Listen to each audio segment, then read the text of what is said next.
Pela primeira vez em séculos, o silêncio que cerca o que muitos acreditam ser o túmulo de Jesus foi quebrado.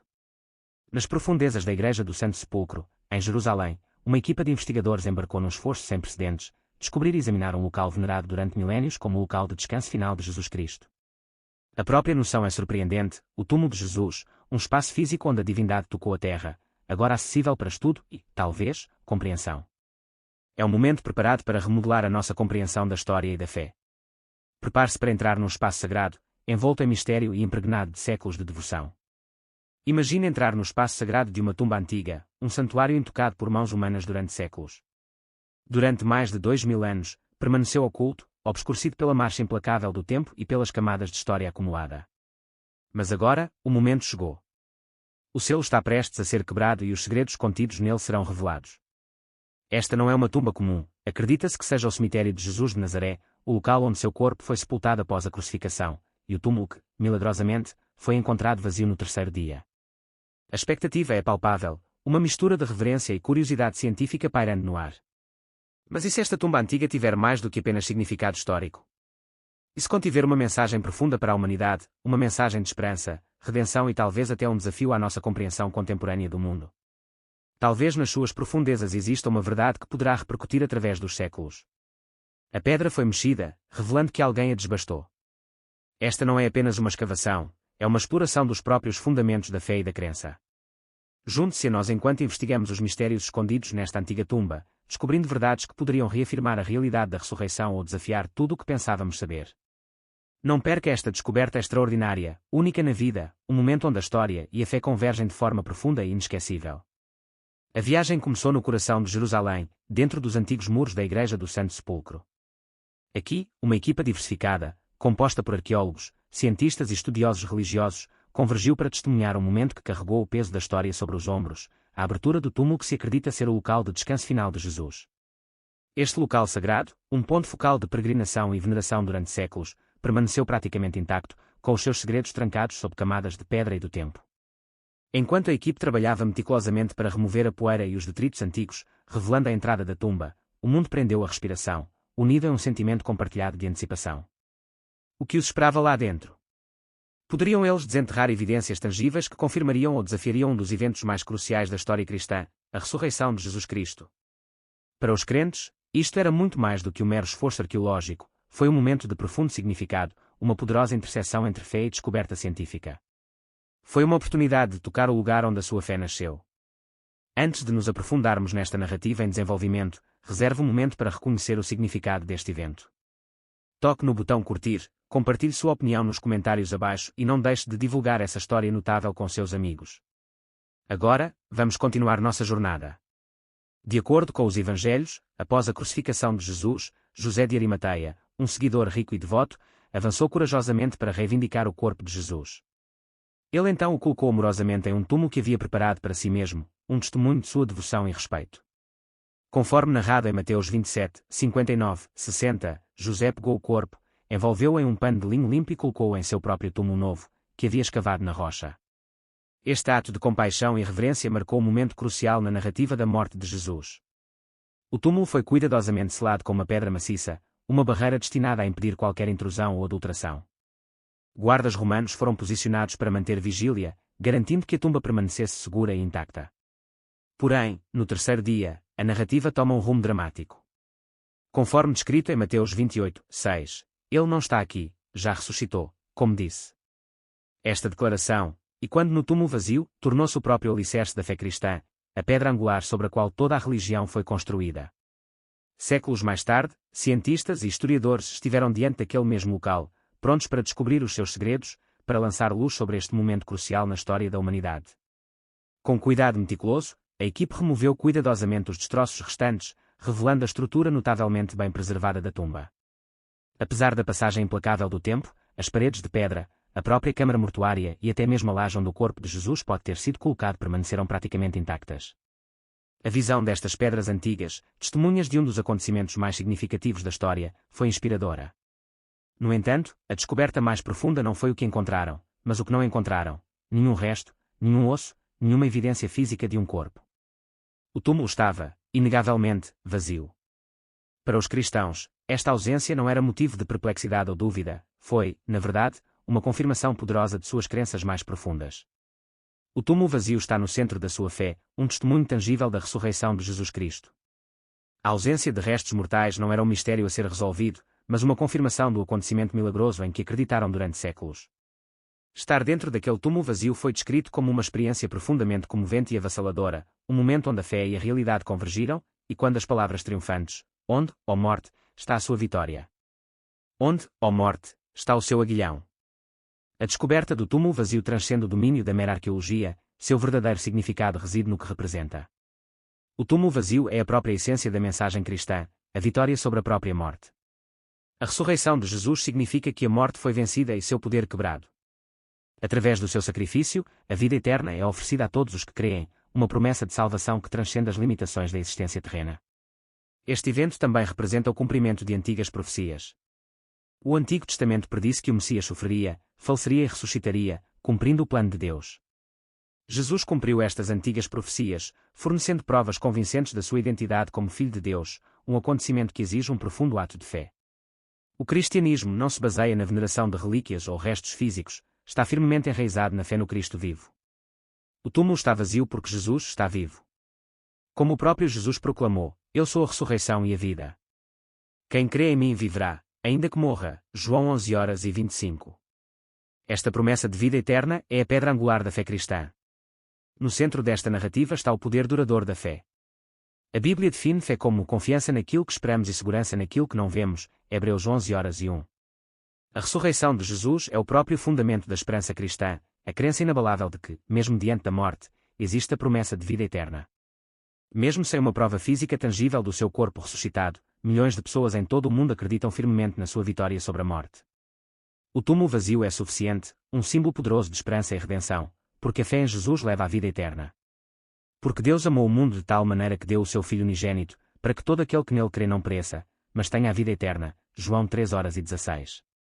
Antes do advento de Jesus, a salvação era muitas vezes procurada através de sacrifícios e rituais elaborados, mas Jesus tornou-se o sacrifício final, oferecendo a salvação livre e incondicionalmente a todos os que creem. O Evangelho de João narra como os discípulos, ao verem os lençóis funerários no túmulo vazio, acreditaram em Jesus. Pois, o salário do pecado é a morte, mas o dom gratuito de Deus é a vida eterna em Cristo Jesus, nosso Senhor. Romanos 6h23. Através da sua ressurreição, Jesus triunfou sobre o pecado e a morte para sempre. O seu túmulo vazio permanece como um testemunho duradouro desta vitória, uma promessa de que aqueles que nele acreditam também herdarão o dom da vida eterna. Ainda hoje, milhares de anos depois de Jesus ter andado na Terra, o seu túmulo vazio continua a inspirar, desafiar e transformar inúmeras vidas. É muito mais do que um mero sítio arqueológico, é um símbolo poderoso de esperança, redenção e vitória final para os cristãos em todo o mundo. O túmulo vazio serve como um lembrete constante de que Jesus está vivo, que a morte não é o fim último e que a vida eterna está prontamente disponível para todos os que depositam nele a sua fé. Num desenvolvimento relacionado, uma descoberta extraordinária relativa ao sudário de Turim cativou o mundo, deixando muitos atordoados e maravilhados.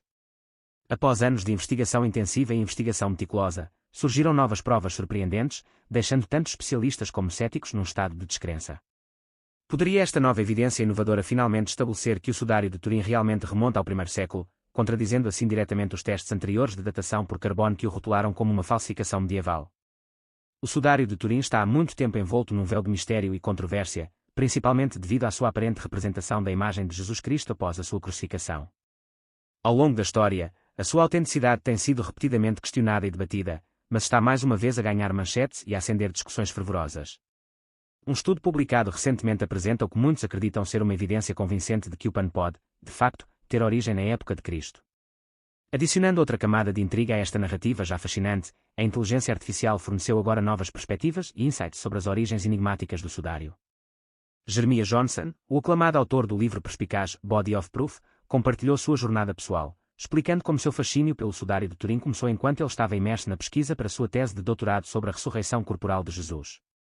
Com um toque de humor, o Dr. Johnson observou que obter um doutorado exige conhecimento profundo em um campo altamente especializado e, para ele, esse campo abrange o estudo da morte, sepultamento, execução de Jesus e, o mais importante, sua ressurreição. Sua pesquisa o levou consistentemente de volta ao sudário de Turim, que ele passou a ver como uma evidência crítica para a compreensão dos eventos que cercaram a morte de Jesus e a subsequente ressurreição. O Dr. Johnson reconheceu que muitos indivíduos historicamente associaram o sudário ao catolicismo e o rejeitaram ao longo dos anos, muitas vezes alegando que ele tinha apenas cerca de 700 anos. No entanto, a sua extensa investigação revelou uma narrativa dramaticamente diferente e muito mais convincente. Dr. Johnson enfatizou que nenhum outro artefato na Terra foi submetido a um escrutínio científico mais rigoroso e extenso do que o sudário de Turim. Até mesmo alguns dos críticos mais fervorosos e veementes do sudário admitem agora que é provavelmente um pano funerário genuíno de Jesus de Nazaré, uma mudança significativa de perspectiva. Dr. Johnson admitiu que inicialmente abordou o assunto com uma boa dose de ceticismo, mas através de sua pesquisa meticulosa e análise cuidadosa das evidências disponíveis, ele gradualmente se convenceu de sua autenticidade. Ele afirmou firmemente sua crença de que o sudário é, na verdade, a própria vestimenta funerária de Jesus, conforme descrito em detalhes nos 4 evangelhos, chamando a evidência acumulada de afundada. É de facto notável como estas descobertas inovadoras estão a acontecer num momento marcado pela incerteza global e pela turbulência generalizada. 2 grandes revelações relativas ao sudário de Turim surgiram recentemente, alimentando ainda mais o debate e intensificando o escrutínio. Uma técnica de imagem de espalhamento de raio-x de grande ângulo, empregada por pesquisadores do Conselho Nacional de Pesquisa de Cristalografia, utilizou esta tecnologia de ponta para analisar meticulosamente as fibras de linho do sudário. Os resultados desta análise foram simplesmente surpreendentes. Foi determinado que o linho tinha aproximadamente 2000 anos de idade, situando sua origem diretamente na época de Cristo. Esta descoberta contradiz diretamente resultados anteriores de datação por carbono que sugeriam que o tecido era de origem medieval, uma discrepância que causou ondas de choque na comunidade científica.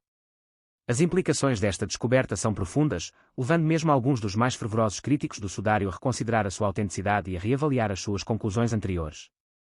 A análise do sangue, outro aspecto convincente do sudário, concentra-se nas manchas de sangue notavelmente visíveis que permanecem com uma tonalidade vermelha vívida apesar dos séculos de envelhecimento. Os especialistas descobriram que o trauma grave sofrido antes da morte é responsável por esta preservação incomum e inesperada da cor.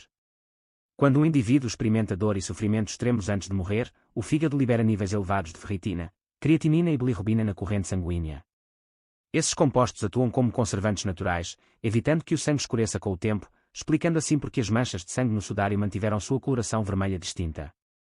Estas 2 descobertas inovadoras remodelaram dramaticamente a conversa em curso em torno do sudário de Turim, acendendo debates renovados sobre a sua autenticidade e estimulando uma investigação mais aprofundada sobre os seus mistérios.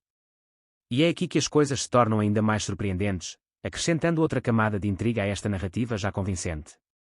Imagens avançadas de raios-x confirmaram isso definitivamente. O sudário tem aproximadamente 2000 anos, alinhando-se precisamente com a época da vida e morte de Jesus, uma correlação notável que dá ainda mais credibilidade à sua autenticidade potencial. Além disso, a análise do sangue revelou que a representação do sofrimento no sudário corresponde de perto aos relatos da crucificação meticulosamente descritos nos evangelhos de Mateus, Marcos, Lucas e João, uma observação que fortalece a ligação entre o sudário e a narrativa bíblica. Os especialistas enfatizam que o sudário de Turim é o artefato mais exaustivamente estudado na história da humanidade, submetido a inúmeros testes e exames. Cada elemento, desde os intrincados padrões têxteis até à composição precisa do sangue e à surpreendente presença de moedas antigas, reflete o que se esperaria encontrar num pano funerário originário da Judeia do primeiro século. Este fenómeno, referido pelos estudiosos como notável semelhança ou autenticidade, reforça ainda mais a noção convincente de que o sudário pode de facto ser genuíno, uma ligação tangível a um dos acontecimentos mais cruciais da história humana. Poderia uma única e despretensiosa escultura antiga conter a chave para desvendar como os primeiros cristãos viam Jesus? Descoberto longe da terra onde Jesus ministrou e pregou, este notável artefacto não só reforça a sua divindade, mas também esclarece quão rápida e extensivamente a sua mensagem já se tinha espalhado nas décadas seguintes à sua morte.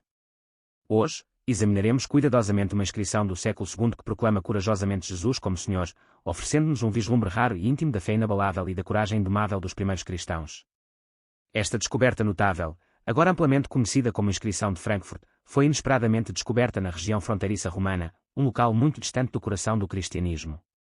O texto da inscrição foi meticulosamente datado do século II, uma era crucial e transformadora na crescente expansão do cristianismo. A inscrição foi encontrada no que já foi a Germânia Superior, uma província romana situada longe do local de nascimento do cristianismo, em Jerusalém. A grande distância entre estes locais sublinha o notável alcance das crenças cristãs durante este período inicial.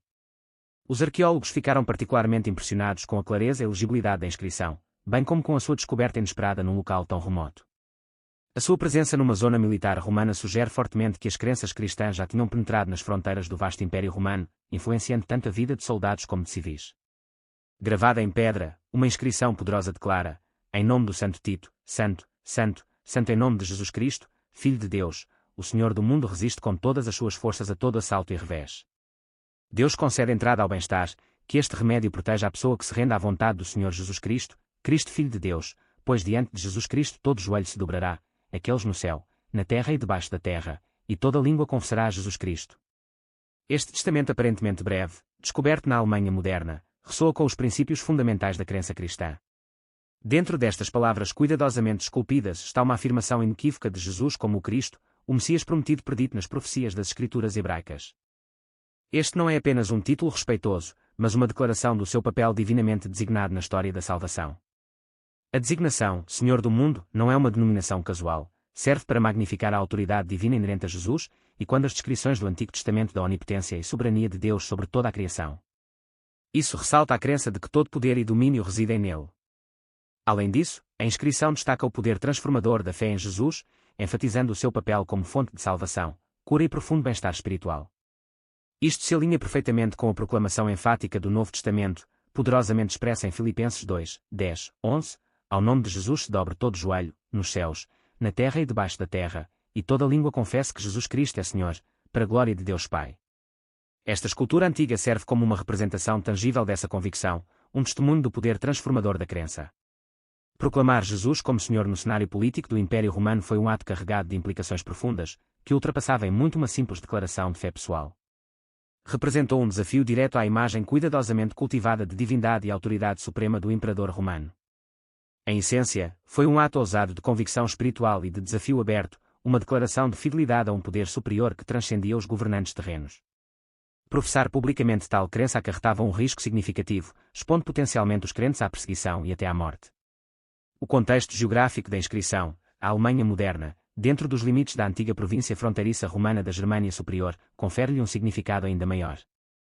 Antes desta descoberta notável, uma crença amplamente difundida entre os historiadores sugeria que o alcance do cristianismo durante o século II estava em grande parte confinado aos centros urbanos agrupados em torno do mar Mediterrâneo. Supunha-se que a infraestrutura romana, as rotas comerciais prósperas e as redes estabelecidas eram essenciais para facilitar a disseminação da fé nascente. Este achado arqueológico desafia essa suposição de longa data, levando a uma reavaliação da propagação da Igreja primitiva. A mera presença desta inscrição na Germânia Superior fornece provas convincentes de que as comunidades cristãs se estabeleceram de facto em regiões muito distantes das origens tradicionais da fé. Estas áreas periféricas eram caracterizadas por uma população predominantemente pagã, uma cultura militar romana profundamente enraizada e uma notável ausência da infraestrutura urbana robusta considerada necessária para a expansão inicial do cristianismo. O facto de os cristãos não só estarem presentes nesta região remota, mas também serem demonstradamente ousados o suficiente para gravarem as suas crenças em pedra, sugere que a fé já tinha criado raízes firmes, demonstrando um nível de compromisso e zelo evangelístico anteriormente subestimado. O que leva a esta descoberta a um nível extraordinário é a compreensão de que ela antecede o estabelecimento formal do cristianismo como uma religião reconhecida e estruturada. Durante esta época, a fé cristã carecia do apoio institucional das igrejas oficiais, do patrocínio estatal ou de uma hierarquia cristã organizada. No entanto, esta inscrição indelével serve como prova irrefutável de que os cristãos na Germânia Superior não só praticavam ativamente a sua fé, mas também proclamavam abertamente Jesus como Deus, um ato corajoso de devoção inabalável. Esta descoberta desafia a noção anteriormente sustentada de que a propagação do cristianismo foi um fenómeno gradual e localizado, destacando em vez disso a extraordinária força, resiliência e fervor missionário destes primeiros crentes, que destemidamente abraçaram a sua fé face à formidável oposição política e cultural. A inscrição de Frankfurt também apresenta uma contranarrativa convincente a certas afirmações islâmicas relativas à natureza de Jesus. Embora a tradição islâmica reverencie Jesus como um profeta, uma figura importante e respeitada numa linhagem de mensageiros, rejeita firmemente o conceito da sua divindade.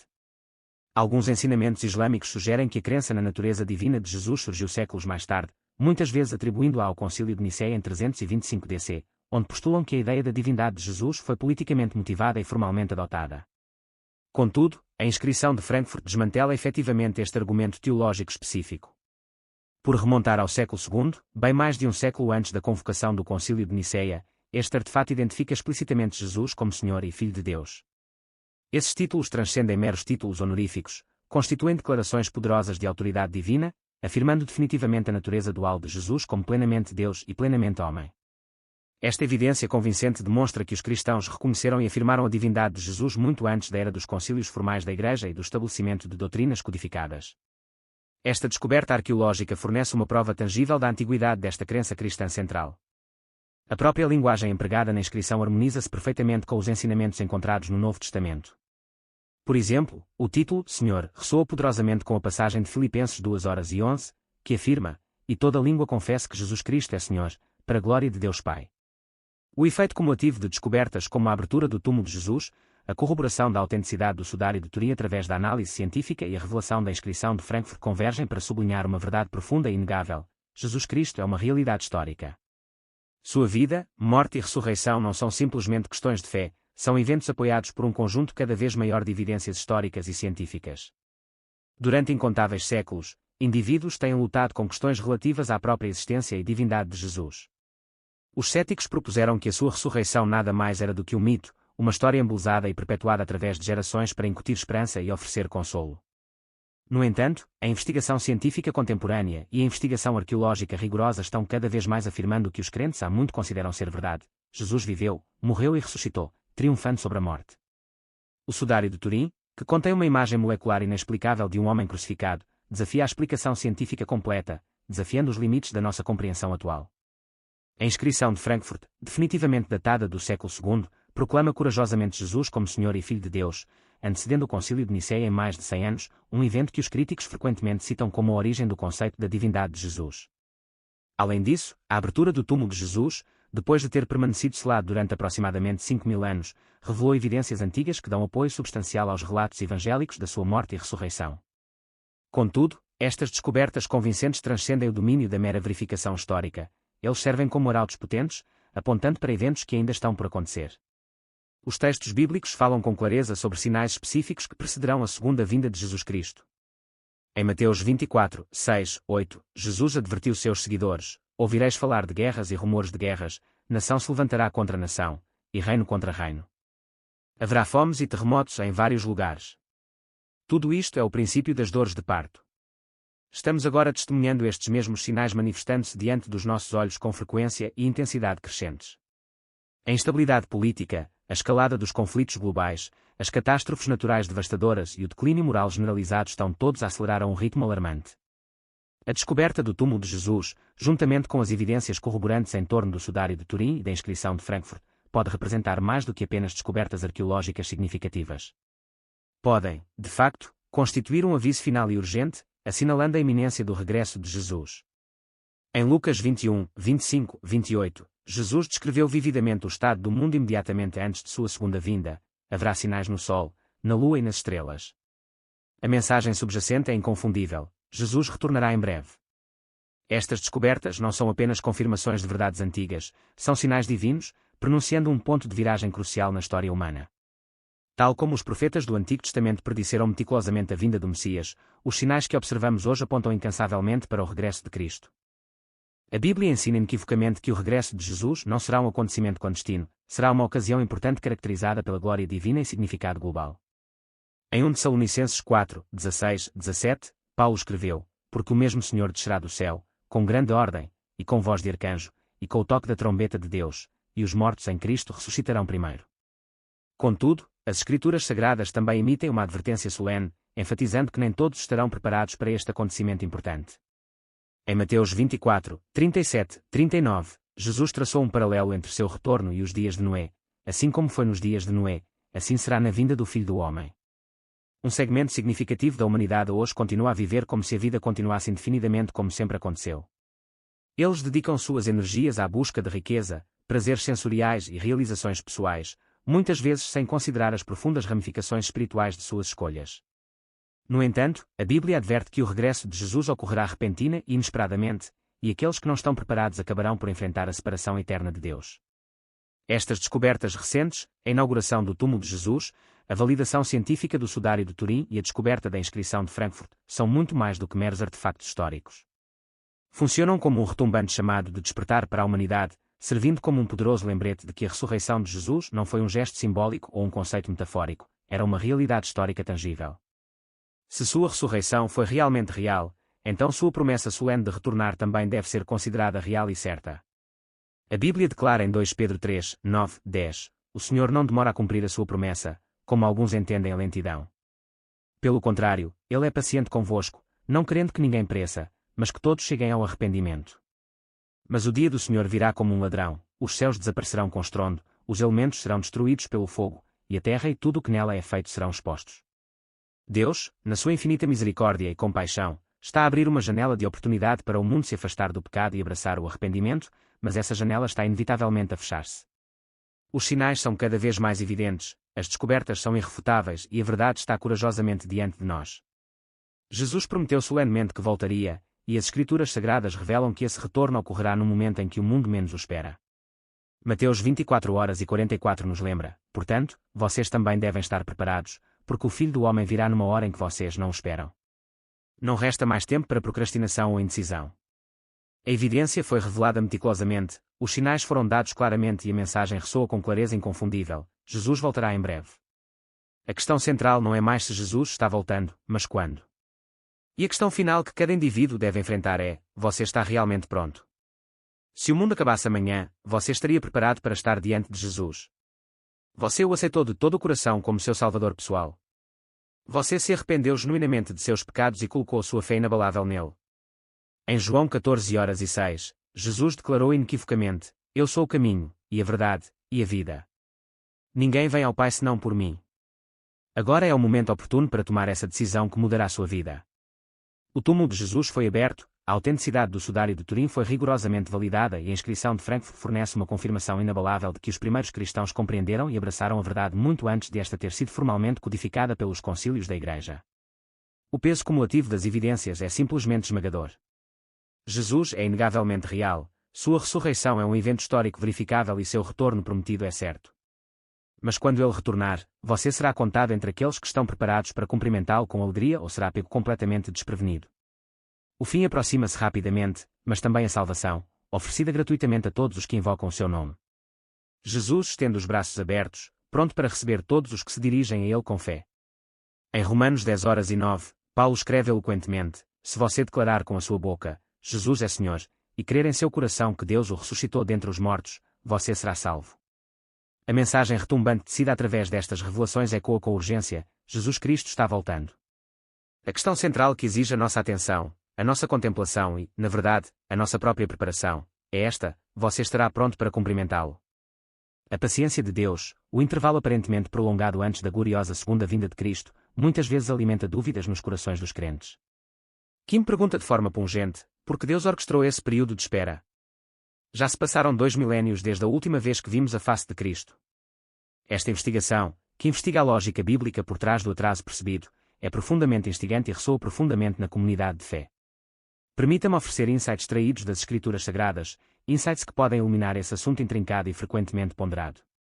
Dentro da tapeçaria da Bíblia, surge um tema recorrente: Deus opera de acordo com um tempo perfeito e divinamente ordenado, guiado pela sua infinita sabedoria. O aparente atraso no regresso de Cristo não é arbitrário ou caprichoso, antes, deve ser entendido dentro do contexto mais amplo da misericórdia limitada de Deus, da paciência inabalável e do desejo profundo da salvação de toda a humanidade. Uma passagem fundamental que aborda diretamente esse conceito é encontrada em 2 Pedro 3h09, onde somos lembrados de que o Senhor não demora a cumprir a sua promessa, como alguns entendem a lentidão. Este versículo fornece uma visão crucial. Deste versículo poderoso, podemos deduzir uma verdade profunda: o aparente atraso de Deus no retorno triunfante de Cristo não é um sinal de negligência ou esquecimento, mas antes uma demonstração deliberada de sua graça limitada e paciência duradoura. Este atraso oferece uma oportunidade preciosa para inúmeras pessoas se voltarem para Ele, abraçarem o seu amor e, finalmente, experimentarem o poder transformador da salvação. O desejo final de Deus, o coração do seu propósito divino, é testemunhar que o maior número possível de almas abraça o dom imensurável da salvação oferecida através de Jesus Cristo, seu Filho. Outra passagem vital que merece nossa consideração cuidadosa é encontrada em Mateus 24h36, que afirma com clareza inabalável: mas a respeito daquele dia ou hora ninguém sabe, nem os anjos no céu, nem o Filho, mas somente o Pai. Este versículo serve como um poderoso lembrete de que o momento preciso do retorno de Cristo permanece envolto em mistério divino, conhecido apenas por Deus Pai. Consequentemente, reforça a necessidade de cultivarmos uma vida de prontidão constante, concentrando as nossas energias na partilha do Evangelho que altera vidas com outros e esforçando-nos diligentemente para viver em obediência inabalável à vontade divina de Deus.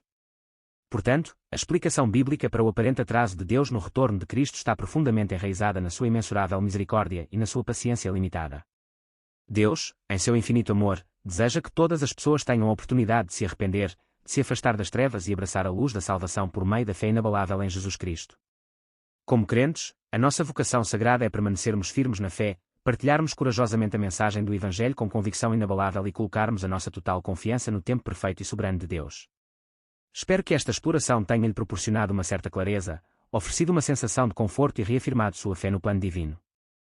A sugestão extravagante de David Seymour de que Jesus Cristo poderia apoiar o partido ACT foi recebida com diversão e ceticismo pelos líderes cristãos, um dos quais brincou que a noção possui tanta credibilidade como o aconselhamento jurídico de um técnico de unhas. Durante uma conferência de imprensa realizada na terça-feira, Seymour sugeriu brincando que Jesus sem dúvida receberia o endosso do partido caso decidisse concorrer a prefeito em Wellington ou Auckland. Esta observação alegre surgiu quando Seymour anunciou o plano estratégico da ACT para apresentar candidatos ao governo local focados principalmente na redução diligente de gastos desnecessários. Ele também afirmou que o partido se absteria de endossar candidatos nos distritos Mori ou de apoiar ativamente qualquer candidatura Mori. Se Jesus voltar e disser, quer concorrer a Auckland ou ao prefeito de Wellington, poderíamos dizer, amigo, com esse cabelo e barba, como poderíamos não endossa vocês, disse ele aos repórteres, antes de acrescentar apressadamente que estava, é claro, brincando. Quando questionado se ele acreditava que Jesus, por sua vez, endossaria o ACT, Seymour respondeu que ele poderia muito bem. Ele explicou ainda que Jesus acredita na dignidade inerente de cada indivíduo, destacando assim a sobreposição potencial entre os ensinamentos centrais de Jesus e os princípios fundamentais defendidos pelo partido ACT. No entanto, os líderes cristãos que foram contatados pelo partido ACT Arauto recebeu a sugestão com risadas e a rejeitou como altamente improvável. O panorama digital das redes sociais está atualmente repleto de expressões fervorosas de cristãos que aguardam ansiosamente o regresso de Cristo. No entanto, paradoxalmente, muitos rejeitam simultaneamente a possibilidade de terem de suportar as provações e tribulações da grande tribulação. O princípio teológico afirma que Deus não destinou os crentes para a ira, no entanto, inúmeros adeptos da teologia dos deixados para trás concentram-se intensamente na preparação de provisões e mensagens para aqueles que supostamente serão deixados para trás após o arrebatamento. Anos atrás, uma mulher de nossa própria igreja compartilhou que havia preparado uma série de vídeos explicativos para serem deixados em sua mesa, meticulosamente projetados para explicar à sua família porque eles foram deixados para trás enquanto ela era levada. RC certa vez, Sproul contou uma visita ao escritório de Catherine Kuhlman, durante a qual ela revelou um armário grande e seguro que abrigava gravações de seus programas de rádio. Estas gravações pretendiam garantir que a mensagem do Evangelho continuaria a ser divulgada mesmo no caso do arrebatamento durante a sua vida. Aparentemente, ela não esperava que todos os seus funcionários, nem todo o pessoal que trabalha na rádio cristã, fossem arrebatados junto com ela. No filme de Kevin Sorbo, A Ascensão do Anticristo, 2023, o próprio ator é deixado para trás e posteriormente persuadido da verdade do Evangelho por meio de uma mensagem em vídeo deixada pelo pastor de sua esposa arrebatada. Você pode encontrar informações detalhadas e uma resenha desse filme neste link. Frequentemente, sermões, como a apresentação em PowerPoint de Jack Graham intitulada A Bendita Esperança, tendem a confundir a expectativa esperançosa de Tito quanto à segunda vinda com o conceito do arrebatamento. A premissa subjacente sugere que uma vez que o sal e a luz, isto é, os verdadeiros crentes, sejam removidos da terra, a decadência e as trevas irão inevitavelmente instalar-se. O próprio inferno será libertado sobre a terra, trazendo consigo uma terrível retribuição, sublinhando assim a urgência de evitar ser deixado para trás, para suportar a grande tribulação. Mas o que acontece com aqueles vídeos, livros e cartas meticulosamente elaborados, deixados para familiares e amigos por esses defensores da teologia deixada para trás? Devemos acreditar que nenhum dos que ficaram para trás encontrará a salvação. E quanto a personagens como os de Kevin Sorbo no filme mencionado? Devemos acreditar que alguns serão realmente salvos durante a grande tribulação.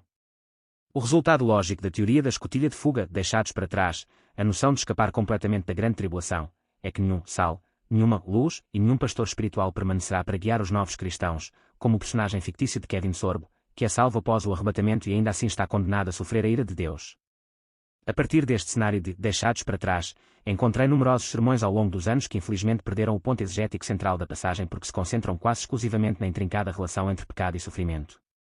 Em Lucas 13, 2, 5, os pregadores frequentemente apontam com entusiasmo que Jesus nega explicitamente qualquer ligação causal direta entre os pecados dos galileus e aqueles que pereceram na Torre de Siloé e suas respectivas mortes. Certamente, a relação multifacetada entre pecado e sofrimento é de fato significativa e digna de exploração, mas permanece secundária em relação à preocupação principal e motivadora de Lucas 13, 1, 9, um apelo fervoroso para que as pessoas abracem o arrependimento. Ao colocar estrategicamente esta passagem no período da Quaresma, o lecionário eleva o arrependimento como um componente integral da preparação coletiva da Igreja para o importante dia da ressurreição. Lucas, ao compor tanto o Evangelho como o livro de Atos, adotou em grande parte uma perspectiva apocalíptica. Para os teólogos apocalípticos, a atual velhice está tão completamente corrompida e quebrada que Deus deve finalmente intervir e substituí-la por uma nova era, o próprio reino de Deus, a fim de permanecer fiel às suas próprias promessas divinas. Os pensadores apocalípticos, portanto, antecipam que Deus porá fim à velha ordem e inaugurará a nova com um apocalipse dramático e transformador. Os escritores que trabalham dentro da tradição de Jesus modificam este esquema abrangente, vendo Jesus tanto como um anunciador da vinda do reino de Deus como, simultaneamente, realizando de uma forma parcial, uma antecipação do que está por vir, até que Deus manifeste final e plenamente na segunda vinda. Este apocalipse, acreditam eles, será acompanhado pelo julgamento final de Deus, onde alguns serão bem-vindos no reino de Deus e outros serão condenados ao castigo. Os estudiosos observam corretamente que o próprio Lucas acreditava que Deus atrasou deliberadamente a segunda vinda.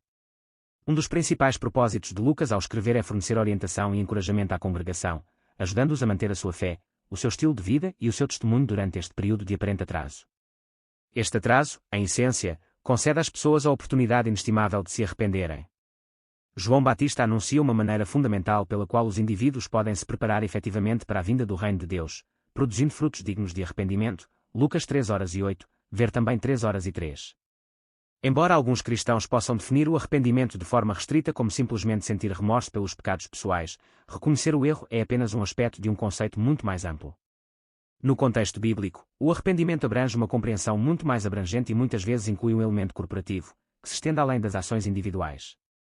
Na verdade, o arrependimento refere-se a indivíduos e comunidades inteiras que se afastam ativamente de práticas e ideologias que violam os propósitos de Deus, tais como a idolatria, a injustiça e a exploração. Por outro lado, envolve voltar-se para uma vida fiel centrada na adoração do Deus Altíssimo e na prática consistente da justiça, do compromisso mútuo e de outros valores essenciais que definem a vida em aliança com Deus e uns com os outros. Ao usar estrategicamente João Batista para apresentar o ministério transformador de Jesus, Lucas sublinha que o arrependimento é um passo absolutamente essencial na jornada coletiva da comunidade em direção à realização final do reino de Deus. O próprio Jesus enfatiza esta noção crucial e fornece-lhe uma expressão completa e convincente em Lucas 13:1-9. Além disso, Lucas 12:59 prepara o cenário para os ensinamentos profundos encontrados no texto selecionado para hoje. A extensa interação entre Jesus e seus discípulos em Lucas 12:59 gira em torno do tema abrangente de estar perpetuamente pronto para o Apocalipse. Jesus adverte sinceramente seus discípulos a reconhecê-lo abertamente, 12:8-12, a agirem como administradores responsáveis dos recursos que lhes foram confiados, 12:13-21, a viverem com confiança inabalável na provisão de Deus, 12:20, 22:34, a manterem um estado de prontidão constante, 12:35-40, a serem fiéis e diligentes em seu serviço, 12:41-48, a perseverarem. Através da perturbação e convulsão social dos últimos dias, 12:49-53, e reconhecer e interpretar diligentemente os sinais que indicam que o Apocalipse está próximo, 12:54-56. Jesus usa o exemplo prático de resolver um caso legal antes que ele chegue ao tribunal para encorajar seus discípulos a tomarem as medidas proativas necessárias para garantir seu lugar no reino de Deus. Ele adverte que se não o fizerem, acabarão por pagar o preço apocalíptico final, 12:57-59. É neste momento crítico que algumas pessoas chamam a atenção de Jesus para os galileus que foram brutalmente assassinados por Pilatos, Lucas 13:01.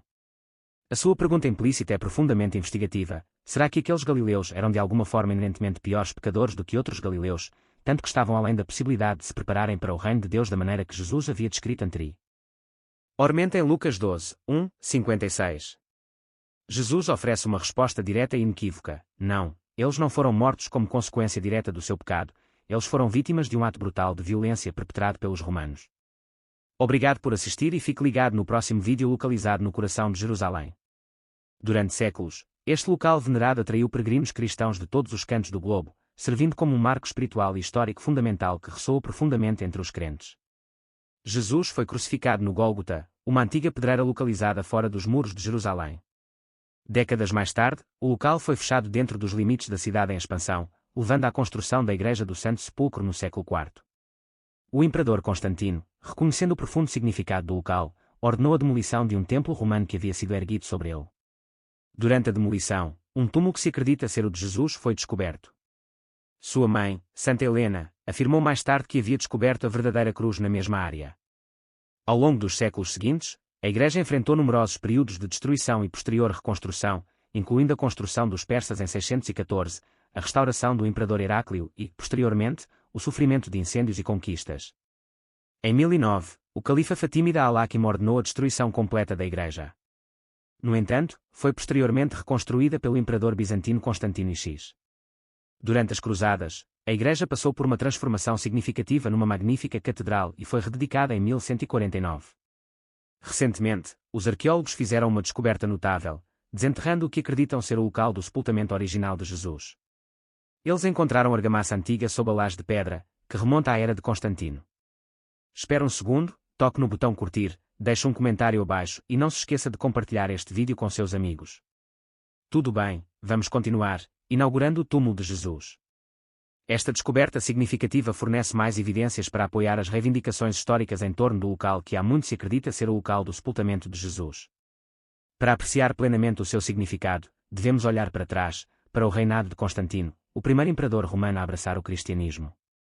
De acordo com relatos e lendas históricas, impulsionado por uma profunda missão divina, Constantino embarcou numa busca para localizar o túmulo de Jesus com a ajuda inestimável de sua mãe, Helena, por volta de 325 a 326 DC. A busca pela tumba. A busca dos buscadores os levou à antiga cidade de Jerusalém, um lugar rico em história e orações sussurradas. Aqui, eles encontraram um templo romano, cujas pedras desgastadas eram um testemunho de uma época passada. A dedicação do templo, possivelmente à deusa romana Vênus, sugeria uma história em camadas, um palimpsesto de fé gravado na própria paisagem. Uma convicção crescente despertou dentro deles de que sob este edifício pagão havia algo muito mais profundo, o túmulo sagrado de Jesus. Impulsionado por esta crença, o imperador Constantino emitiu um decreto ordenando a demolição do templo. O ar encheu-se com o barulho da queda de pedras e os ecos de um mundo sendo remodelado. Sob os restos destruídos do templo, eles desenterraram uma antiga caverna de calcário, uma cavidade escavada na própria terra. Dentro de suas paredes toscas havia um túmulo, considerado por muitos como o local de descanso final de Jesus.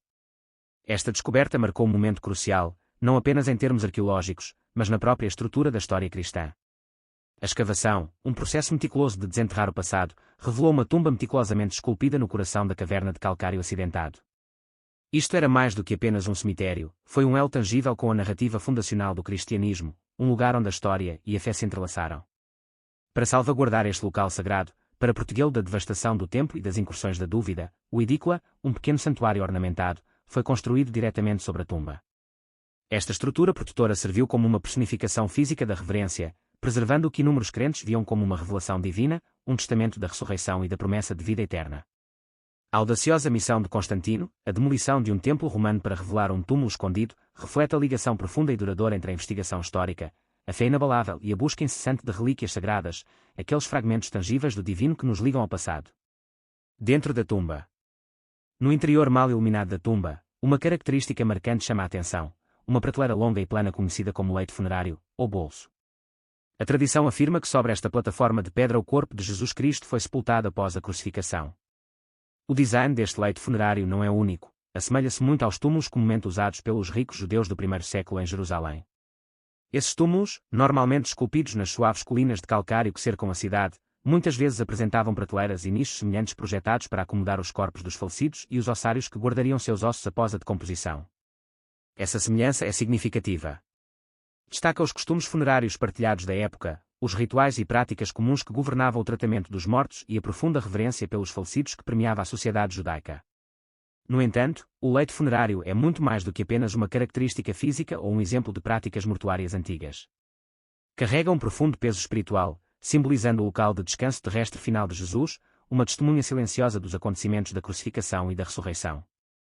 É uma pedra de toque da fé, um lugar onde os peregrinos ao longo dos séculos vieram para contemplar o mistério da morte e a promessa da vida eterna. A cobertura de mármore, habilmente trabalhada e colocada o mais tardar em 1555, serve tanto como proteção quanto como ornamentação.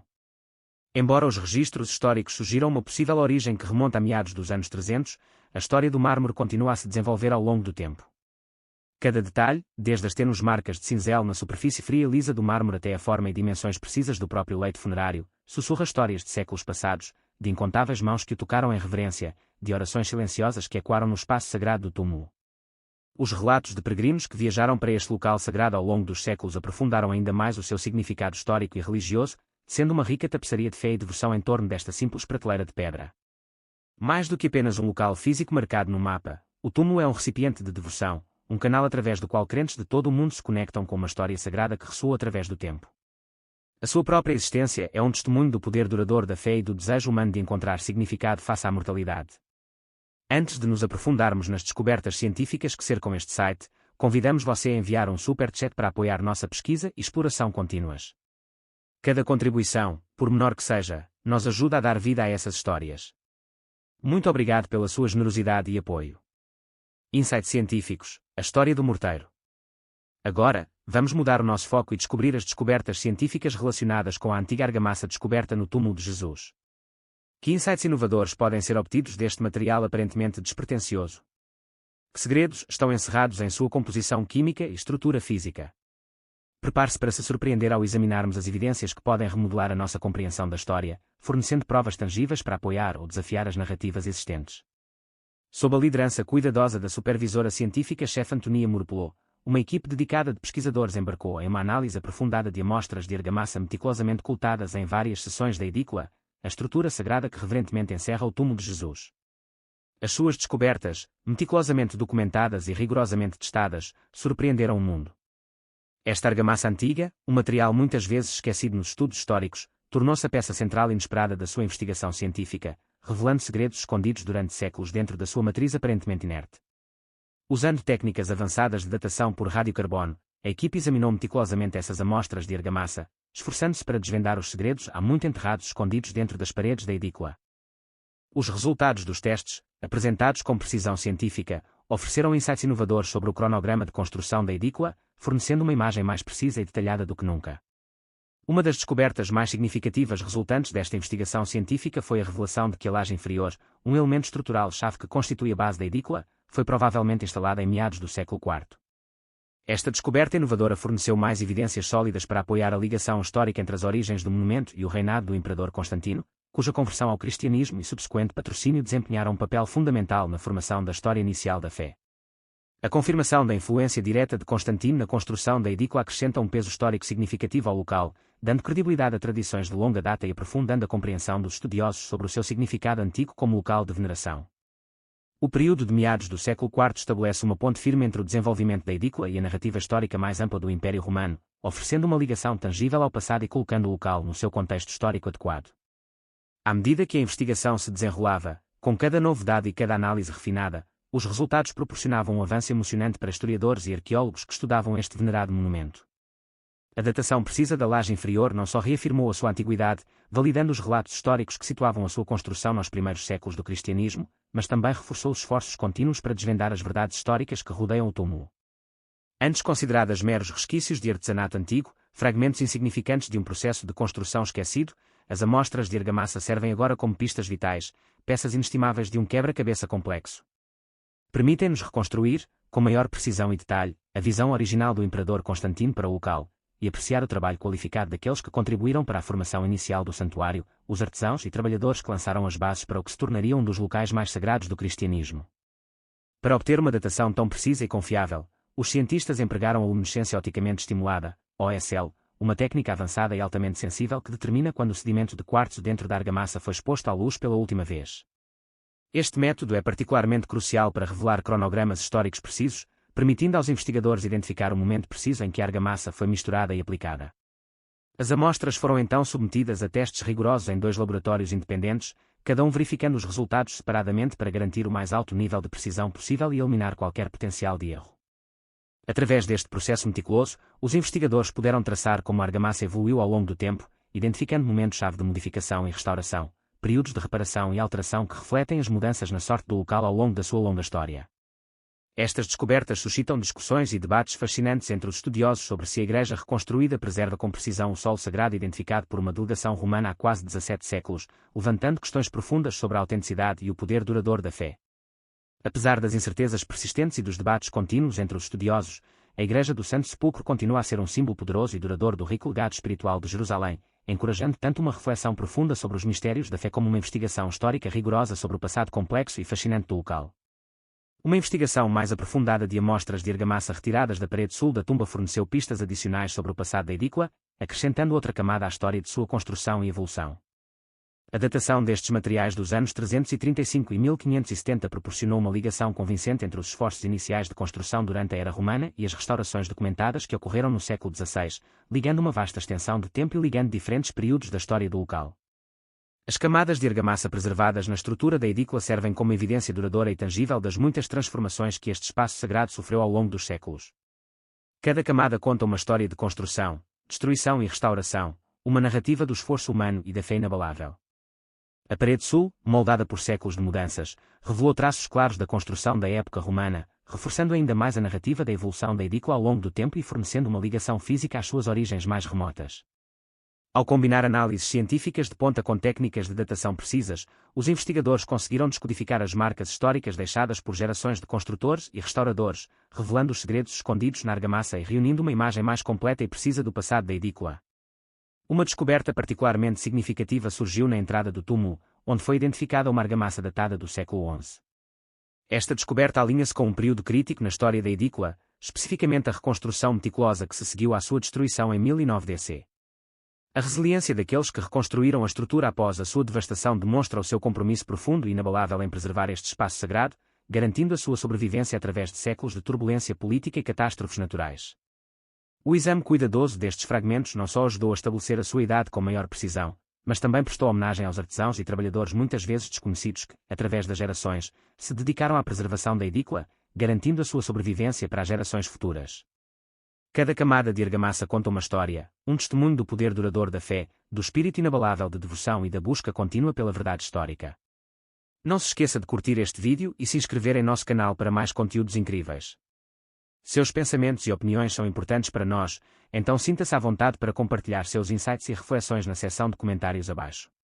Valorizamos seu envolvimento e estamos ansiosos para ouvir de você. Teorias alternativas e a tumba de Talpiot. Agora, vamos voltar e continuar desvendando o mistério que cerca o túmulo de Jesus. Todos os dias, milhões de peregrinos de todos os cantos do mundo visitam a Igreja do Santo Sepulcro, um local sagrado cuidadosamente mantido por sacerdotes de várias denominações cristãs, todos operando sob rígidas diretrizes e protocolos estabelecidos durante a era otomana. Embora a Igreja do Santo Sepulcro continue a ser o local mais reconhecido e venerado associado ao sepultamento de Jesus, é importante reconhecer que pelo menos 6 outros locais em Jerusalém foram propostos, em vários momentos ao longo da história, como possíveis locais de sepultamento de Jesus. Mas qual deles, se houver, contém a verdade? Qual local, se houver, representa verdadeiramente o local de descanso final do Messias? Uma das alternativas mais debatidas e controversas é o túmulo da família Talpiot, situado a aproximadamente 5 km a sul da cidade velha de Jerusalém. Desenterrado em 1980 durante obras de construção, este local ganhou atenção internacional e gerou intenso debate após o lançamento do documentário do Discovery Channel de 2007, A Tumba Perdida de Jesus, filme produzido pelo renomado diretor James Cameron e dirigido por Sincha Jacobovci. Dentro da tumba, os arqueólogos descobriram 10 ossários, caixas de pedras esculpidas usadas para guardar os ossos dos falecidos. Vários destes ossários foram inscritos com nomes que ressoaram profundamente nas narrativas bíblicas, incluindo Jesus, Maria e José, alimentando imediatamente a controvérsia e a especulação sobre a sua possível ligação com a vida e a morte de Jesus de Nazaré. Uma descoberta particularmente intrigante foi um ossuário inscrito com o nome Maria Man, que alguns estudiosos e pesquisadores acreditam ser uma variação do nome Maria Madalena, sugerindo uma possível ligação conjugal com Jesus. Além disso, 2 outros ossários traziam nomes que sugeriam laços familiares com Jesus, Judá, filho de Jesus, e Jesus, filho de José. Esta confluência de nomes levou à especulação de que Jesus e Maria Madalena poderiam ter tido um filho chamado Judá, acrescentando outra camada de complexidade e intriga à já controversa teoria. No entanto, é crucial notar que estudiosos e historiadores enfatizam que nomes como Jesus, José e Maria eram extremamente comuns na Judeia do primeiro século, uma região sob domínio romano e povoada por um conjunto diversificado de comunidades judaicas. Isto significa que a sua presença no túmulo, embora certamente digna de nota, não indica necessariamente uma ligação direta e irrefutável com as figuras bíblicas específicas centrais para a fé cristã. Alguns críticos argumentam que os cineastas, James Cameron e Sincha Jacobovci, podem ter interpretado exageradamente o significado destes nomes, talvez procurando sensacionalizar as suas descobertas para obter um efeito dramático. Dada a prevalência generalizada destes nomes na época, a sua presença no túmulo de Talpiot pode ser simplesmente uma coincidência, sem relação com a família real de Jesus. Os defensores da teoria da tumba de Talpiot, no entanto, apontam para testes de DNA realizados em amostras dos ossários. Estes testes não encontraram nenhuma ligação materna entre os restos mortais associados a Jesus e os associados a Maria Man, levando alguns a especular que esta falta de ligação genética poderia potencialmente indicar uma relação conjugal entre os dois. O documentário do Discovery Channel enquadrou esta descoberta como uma evidência potencial do casamento entre Jesus e Maria Madalena. No entanto, os céticos e outros investigadores notaram que as descobertas do ADN não excluem definitivamente outros tipos de relações, como uma ligação paterna, pai-filha, ou um laço familiar mais distante, avó-neta. O estudioso James Tabor propôs que Tiago, muitas vezes referido como o irmão de Jesus nos Evangelhos, pode ter sido enterrado no túmulo de Talpiot, reforçando ainda mais a ideia de que este era de fato o local do sepultamento da família extensa de Jesus e fornecendo suporte adicional para a teoria controversa. Análises químicas, financiadas pelo cineasta Sincha Jacobovici, sugeriram uma ligação potencial entre o ossuário de Tiago, um ossuário descoberto separadamente e com a inscrição Tiago, filho de José, irmão de Jesus, e o túmulo de Talpiot, com base em oligoelementos encontrados no solo circundante. No entanto, alguns especialistas questionaram a fiabilidade destes resultados, citando o pequeno tamanho da amostra e dúvidas persistentes sobre a autenticidade e as origens do ossuário de Tiago. Notavelmente, o seu design e artesanato diferem significativamente dos outros ossários encontrados no túmulo de Talpiot, levantando ainda mais incertezas sobre a sua ligação ao local. Vários académicos entrevistados para o documentário, com a notável exceção de James Tabor, expressaram posteriormente preocupações sobre a forma como as suas declarações foram apresentadas e interpretadas no filme, com alguns alegando deturpação dos seus pontos de vista. Esta discrepância sublinha a necessidade de uma avaliação crítica e equilibrada das conclusões dos cineastas, exortando os espectadores a considerarem perspectivas alternativas e evitarem aceitar as afirmações do filme sem um exame mais minucioso.